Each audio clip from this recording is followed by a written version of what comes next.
On va s'intéresser à une période assez courte, mais vraiment charnière, celle qui se situe entre les deux guerres mondiales. C'est un moment où l'Afrique coloniale a vécu un boom économique spectaculaire, oui, mais qui a été suivi d'une crise tout aussi brutale.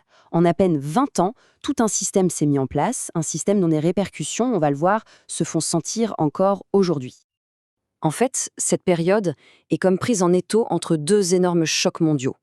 D'un côté, il y a la Première Guerre mondiale, qui va lancer un boom d'investissement sans précédent dans les colonies, et de l'autre, la Grande Dépression, qui vient tout stopper net. C'est vraiment l'histoire d'une ascension fulgurante et d'une chute tout aussi vertigineuse. Alors, rentrons dans le vif du sujet. Juste après la guerre, les capitaux européens déferlent sur les colonies. L'objectif est clair, construire des infrastructures pour intégrer ces territoires de force dans le grand système capitaliste mondial. Et bien sûr, le but ultime, c'est d'en extraire toutes les richesses possibles. Pour se faire une idée de l'échelle, il y a ce chiffre, 190 millions de livres sterling. Pour l'époque, c'est une somme absolument colossale. C'est une explosion par rapport à ce qui se faisait avant-guerre. L'Afrique est vraiment perçue comme un nouvel Eldorado. Mais où est-ce que tout cet argent est allé? Eh bien, principalement au même endroit. Le Congo belge, avec ses richesses minières, a capté à lui seul 150 millions, c'est-à-dire l'écrasante majorité. Ça montre bien où était la priorité. L'argent allait là où l'extraction promettait d'être la plus rentable. Et attention, cet argent n'a pas servi à construire des écoles ou des hôpitaux pour les populations. Non, il a financé une logistique entièrement tournée vers l'exportation. Des chemins de fer, des routes, qui ne reliaient pas les villages entre eux, mais qui allaient tout droit des mines et des plantations jusqu'au port. L'idée, c'était que les ressources quittent le continent le plus vite possible. Bon, on a parlé de capitaux, de béton, de rails, mais toute cette énorme machine, elle ne tournait pas toute seule. La question fondamentale, c'est qui était le moteur humain? Qui a fourni le travail pour faire tourner cette immense entreprise? Et la réponse, elle est aussi simple que terrible. Ce boom économique reposait entièrement sur des systèmes de travail forcés. Le progrès des uns s'est construit sur la servitude des autres, tout simplement. Pour comprendre comment ça fonctionnait, il faut connaître un terme, les prestations. Et ce n'est pas un simple abus, non. C'était un système légal, officiel, institutionnalisé. Chaque homme valide pouvait être réquisitionné pour aller travailler gratuitement sur les chantiers de l'administration. C'était l'impôt, mais payé en sueur et en souffrance. Le coût humain de ces infrastructures est juste terrifiant. 20 000 morts, c'est le bilan qu'on estime pour la construction d'une seule ligne de chemin de fer, celle du Congo-Océan. Un chantier qui a littéralement dévoré les vies pour relier l'intérieur des terres à la côte.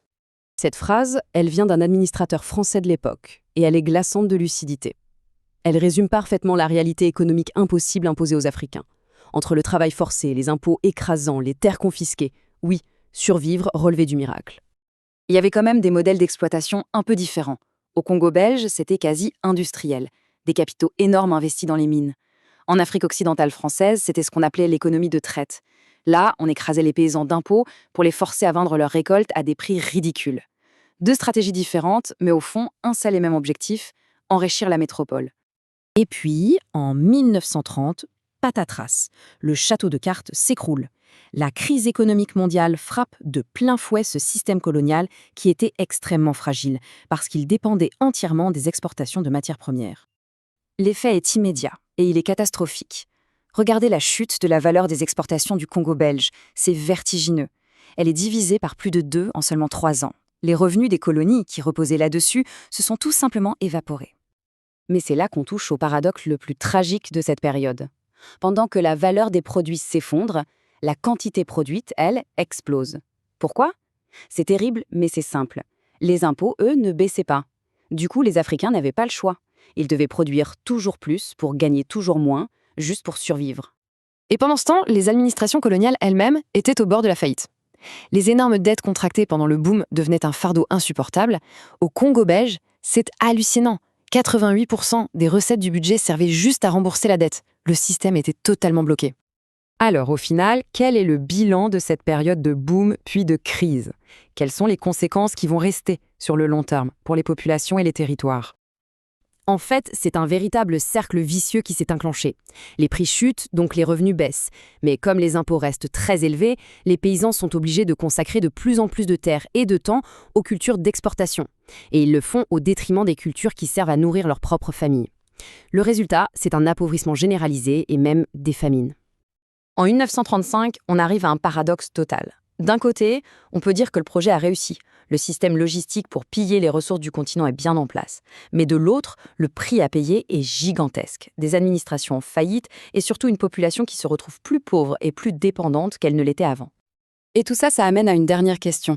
Une question qui va bien au-delà de cette période. Ces structures économiques, qui ont été pensées uniquement pour l'extraction et pas du tout pour le développement interne, c'est l'héritage qui a été laissé aux nations africaines au moment de leur indépendance. Comment est-ce qu'on peut construire un État viable sur des fondations qui ont été conçues pour servir les intérêts de quelqu'un d'autre? C'est un défi qui, à bien des égards, est encore d'actualité.